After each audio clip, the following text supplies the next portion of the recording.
Hello friends, இன்றைக்கி நம்ம Kongu famous தக்காளி பஜ்ஜி எப்படி பண்ணுறதுன்னு பார்க்க போகிறோம். அதுக்கு ஃபஸ்ட்டு மீடியம் சைஸ் குக்கர் எடுத்துக்கலாம்.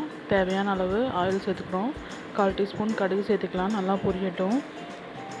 இப்போ 100 கிராம் சின்ன வெங்காயத்தை கட் பண்ணி சேர்த்துக்கலாம். 5 பச்சை மிளகாய், 5 பல் பூண்டு, 2 வரமிளகாய், 1/4 டீஸ்பூன் சீரகம் சேர்த்துட்டு நல்லா மிக்ஸ் பண்ணிக்குவோம்.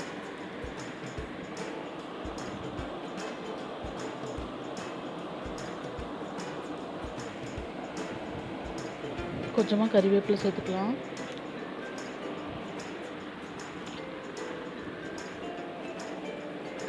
தேவையான அளவு உப்பு சேர்த்துக்கலாம். இது ஓரளவு குக் ஆனால் போதும்.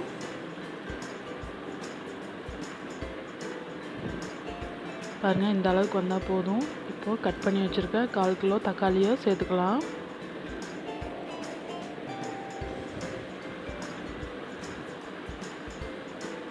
ரெண்டாக கட் பண்ணி சேர்த்தா போதும். தக்காளியை சேர்த்துட்டு நல்லா மிக்ஸ் பண்ணிக்குவோம்.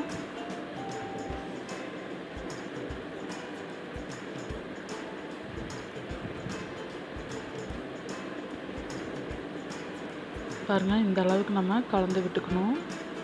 இப்போ 1/4 டீஸ்பூன் மஞ்சள் தூள், 1/4 டீஸ்பூன் பெருங்காயத்தூள்,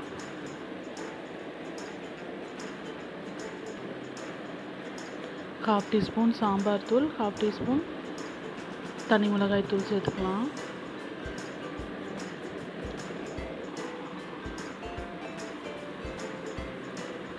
சேர்த்துட்டு மிக்ஸ் பண்ணிக்குவோம்.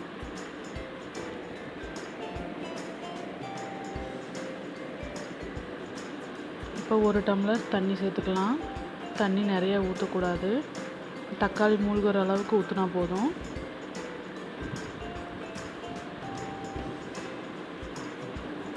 ஸோ நல்லா மிக்ஸ் பண்ணிவிட்டு குக்கர் மூடி போட்டு 4 விசில் வச்சு எடுத்துக்கலாம். பாருங்கள், நம்மளுக்கு இந்த அளவுக்கு குக் ஆகி வந்திருக்கு. இதை நம்ம ஒரு மத்து வச்சு கடைஞ்சிக்கலாம். கடைஞ்சதும் நம்மளுக்கு தக்காளி பஜ்ஜி ரெடி ஆகிடுச்சு. ஸோ இது கடைசியாக நம்ம கொத்தமல்லி இலையை தூவிக்கலாம். ஸோ சூப்பரான தக்காளி பஜ்ஜி ரெடி ஆகிடுச்சு. நீங்களும் ட்ரை பண்ணி பாருங்கள். எப்படி இருக்குன்னு கமெண்ட் பண்ணுங்கள். பிடிச்சிருந்தால் லைக் பண்ணுங்கள். தேங்க்யூ.